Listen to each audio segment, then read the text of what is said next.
ada hal yang menjadikan sebab karunia itu tertutup adalah karena sifat jelek kita. Ada nikmat-nikmat yang sering tertutup adalah karena kebodohan kita. Sehingga di dalam urusan dunia kita selalu melihat, Nabi sudah mengajarkan. Di dalam urusan dunia, dunia itu sifatnya luas. Lihatlah orang yang ada di bawahmu. Jangan biasa engkau melihat orang yang ada di atasmu dalam urusan dunia, karena itu menjadikan kita kurang syukur. Bahkan akan menumbuhkan ketamaan kita kalau kita sering melihat orang di atas kita dalam sisi dunia.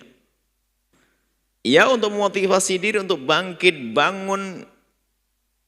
Ya, kita melihat yang di atas kita. Tapi membiasakan kita untuk melihat yang di bawah kita itu, untuk menumbuhkan syukur itu makna yang tersendiri. Yang punya sepeda engkol, kalau dia selalu melihat orang yang pakai mobil yang muncul banyak hal kotoran di dalam hati. Bisa jadi kedengkian tiba-tiba muncul, kebencian muncul, tamak muncul, segala penyakit hati dikumpulkan di dalam hatinya. Sengsaralah dia. Tapi kalau dia dengan sepeda engkolnya bersyukur melihat ini adalah karunia Allah, maka ketahuilah dia akan bisa bangga dengan karunia Allah, menikmati karunia Allah. Jadi nikmat biarpun pakai sepeda engkol, kemudian dia semakin besar nikmat itu akan terasa. Kemudian dia melihat siapa? Orang yang tidak bisa pakai sepeda. Karena tidak punya sepeda atau tidak bisa naik sepeda atau tidak.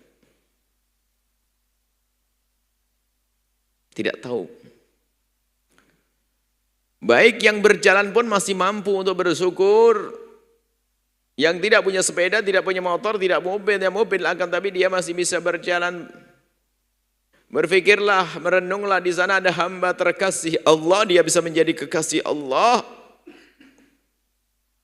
Dia bisa menjadi kekasih Allah. Akan tetapi dia adalah hamba yang dengan kekurangan. Dia tidak bisa jalan tapi bisa menjadi kekasih Allah. Maka yang bisa berjalan akan masih bisa bersyukur dan tetap termotivasi untuk dekat kepada Allah. Dan orang yang diciptakan oleh Allah dalam keadaan lumpuh kaki, kalau dia melihat petaka itu atau ujian itu mungkin bisa menjadi sebab terpuruk lalu prasangka buruk kepada Allah. Akan tapi kalau dia berpikir bahwasanya di sana ada hamba yang dia lumpuh tidak akan bisa berjalan, kemudian diberi oleh Allah sakit yang lain lagi. Mungkin matanya juga tidak bisa melihat dan sebagainya.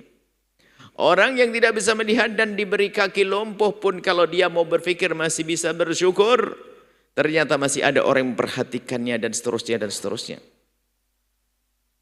Bahkan seorang manusia yang ada nyawanya akan tapi terlihat seperti mayat hidup. Lihat, terlihat dari badannya tidak indah. Karena penuh dengan koreng, bahkan ada lepra terputus-putus badannya. Kemudian dia terlihat oleh satu orang ini dari satu tabi'in setelah sahabat pada zaman setelah baginda Nabi, setelah sahabat. Cuman dia melihat bibirnya orang ini bergerak-gerak. Orang yang mungkin secara zahir sudah tidak menarik sekali, secara zahir. Badannya penuh dengan penyakit. Mulutnya masih bergerak-gerak. Kemudian ada satu orang yang mendekatkan telinganya ke mulutnya. Ternyata apa? Mata tidak bisa melihat. Mulutnya bergerak. Ada orang mencoba mendekatkan telinganya ke mulutnya, ngomong apa dia? Ternyata yang diucapkan adalah kalimat Alhamdulillah, Alhamdulillah, Alhamdulillah. Akhirnya orang ini bertanya, kau mengucapkan Alhamdulillah? Iya. Dengan segala ujian dan cobaan yang kau terima? Iya. Alhamdulillah atas Allah apa? Alhamdulillah, puji syukur kepada Allah. Ternyata lesanku masih bisa berzikir dan hatiku masih rindu kepada Allah. Itu yang aku syukuri. Karena dia pandai merenungi nikmat, maka biarpun dalam keadaan teruji dengan ujian yang berat, ternyata lidah pun masih bisa mengucapkan kalimat syukur Alhamdulillah. Bagaimana kita yang diberi Allah dengan bermacam-macam? Wala in kafartum inna adzabi lasyadid. Hati-hati kalau kita tidak pernah menyadari karunia Allah. Maka karena kita tidak menyadari karunia Allah, kita pun jarang bersyukur.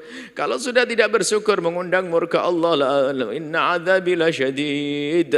Sungguh hukuman dan siksaku adalah amat pedih.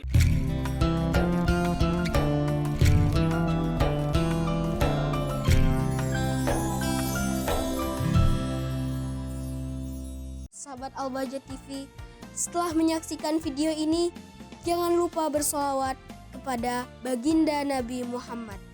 Shollu ala Nabi Muhammad. Allahumma sholli alaihi wa ala alihi wa sahbihi.